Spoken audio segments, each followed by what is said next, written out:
In 4 years, when Donald Trump's second term is up, he is constitutionally prohibited from serving a third. He's joked about running again.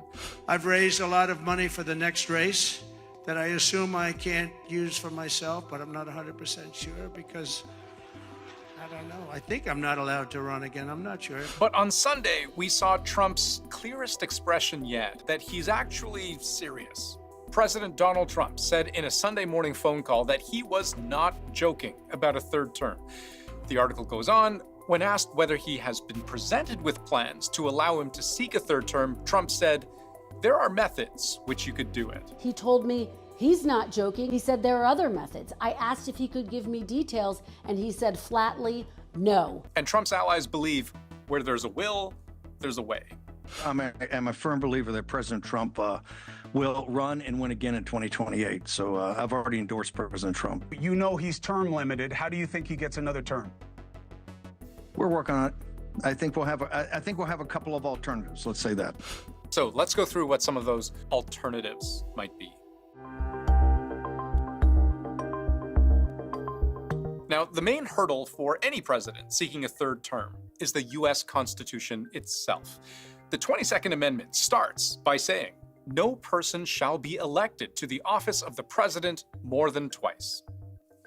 I mean, that's pretty clear, right? For 70 plus years, for as long as that's been in the Constitution, that has been enough to keep anyone from running a third time. But there is a way around it. And one of Trump's allies figured it out just 3 days after Trump was inaugurated for his second term. You simply changed the Constitution. Here's the official proposal from Tennessee Republican Andy Ogles, a joint resolution to change the 22nd Amendment to read instead, "No person shall be elected to the office of the president more than 3 times. And as if to prove that this is really just about giving Trump and nobody else a constitutional backdoor, it goes on to say that no person shall be elected to any additional term after being elected to 2 consecutive terms. So if you're Donald Trump and you've never served 2 consecutive terms, you're good to go for a third. But if you're like, say, Barack Obama, who was elected to 2 consecutive terms, the very specific way this proposed amendment was written blocks him from ever running again.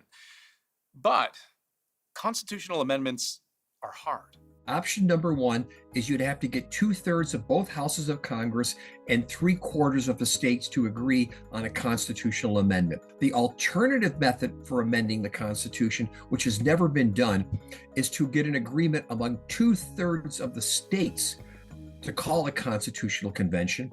And then once you've made the amendment, you have to still get 3/4 of the states to agree. This is a very difficult bar to reach. Republicans only have a very slim majority, just over 50% in both chambers of Congress. Getting 3/4 of states on board when nearly 20 of them are controlled by Democrats, that's a pretty tall order too. So most experts agree. This most straightforward route for Trump to overcome this constitutional barrier is also the hardest and least likely. That's an extremely high bar to meet, which is why we have so few amendments to the U.S. Constitution. The way I say this to my students, we could not get 2/3 of Congress and 3/4 of the states to agree that sunshine feels great after a cold wintry day. We're just that divided in America right now. So what if Trump chooses not to be elected to a third term, but maybe just becomes president again by default? Throughout American history, whenever a president has died while in office, there's always a succession plan. If a president is resigning or is incapacitated in some way, then the vice president automatically steps in to fill that role. And Trump could be that VP. Now, nobody's saying that Trump needs a running mate who's literally willing to die for him, because we've also seen what happens when a president simply resigns. I shall resign the presidency effective at noon tomorrow.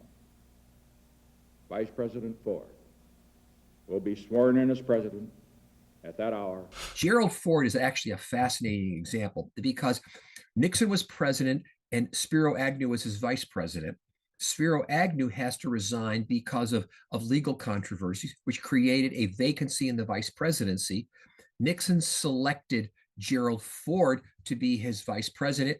And under the Constitution that was approved by Congress, then Nixon resigns and Gerald Ford becomes president of the United States. Yes, a president can voluntarily cede power to their vice president. And so, the theory goes, Trump could simply run for VP alongside a trusted presidential candidate who, upon winning the election, would cede power back to Trump, giving him his third term. Because the 22nd Amendment says nobody shall be elected to the office of the president more than twice. So in that case, Trump wouldn't be elected, he would be appointed. And Trump seemed to see promise here when NBC News asked him directly on a phone call if this was something he had considered. Trump responded that that's one method. And we saw something similar happen in Russia, where Vladimir Putin also ran up against a 2-term limit in 2008. And so, as a technical workaround, he took on the role of prime minister instead. Putin was still effectively the ruler of Russia at that point. What he did was to step away from the presidency and become prime minister, but essentially was still the most powerful figure in Russia. Now, as far as Trump is concerned, there is a wrinkle in this plan to ascend to the presidency through the vice presidency, and that is getting onto the ticket at all. The 12th Amendment of the U.S. Constitution states no person constitutionally ineligible to the office of president shall be eligible to that of vice president of the United States. That is to say, if you can't be president, then maybe you can't be vice president either. Or maybe this argument doesn't actually hold up. Some people are arguing that the 22nd Amendment isn't an eligibility requirement, that the eligibility requirements really are what are in the initial Constitution in terms of, the president's age, that he can't be under 35, and that they have to be a natural born citizen, et cetera, and that the 22nd Amendment isn't really adding an eligibility requirement. But bottom line, interpreting the Constitution is tricky legal work. And if a case of this scale goes all the way to the Supreme Court, those justices would ultimately have the power to decide which legal interpretation rules the day. Then you could look at how those judges lean and how many were appointed by Trump himself, but I'm not so foolish as to venture any kind of guess at an outcome here. So let's move on to one other way Trump could stay on as president indefinitely. I don't want to talk about a third term now because no matter how you look at it, we got a long time to go. We have a long time. Trump has demonstrated a willingness to bend rules by declaring emergencies. On day one of Trump's second term, the White House declared a national emergency at the southern border to deploy more people, resources, and physical barriers without congressional approval. Trump invoked the International Emergency Economic Powers Act to impose tariffs on Canada and Mexico, citing an extraordinary threat to national security and calling drugs like fentanyl a national emergency. He routinely issues sweeping executive orders, more than 100 of them so far, on the grounds that U.S. safety and security is at stake. And along those lines, given the right kind of emergency, elections themselves can be delayed. This is, for example, how Ukraine's president has managed to avoid holding an election, despite his term ending last year. Congress does have the authority to be able to set the date for federal elections. But again, what's really important is the Constitution is clear. It actually says your term expires at a certain date, which means even if he doesn't hold the elections, he's no longer president of the United States. I mean, I'm trying to think of the way of thinking about it here.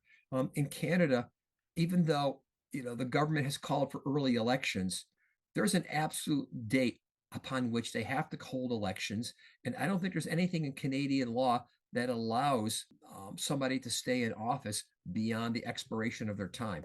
It's possible.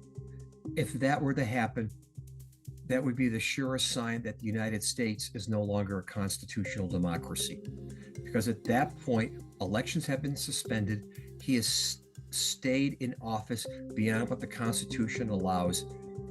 To me, that basically is the indication that American democracy has come to an end at that point.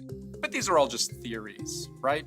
Some would even argue a distraction from things like market downturns, hits to consumer confidence.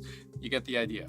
But something else worth pointing out, this other page from Trump's playbook, which is to repeat something so outrageous enough times that it sort of loses its shock value. I think that that's, part of the rhetorical strategy is to just continue to blast out all of this material that, is so outrageous that anything short of that will come to seem more reasonable. It will be the greatest honor of my life to serve not once, but twice, or 3 times, or 4 times.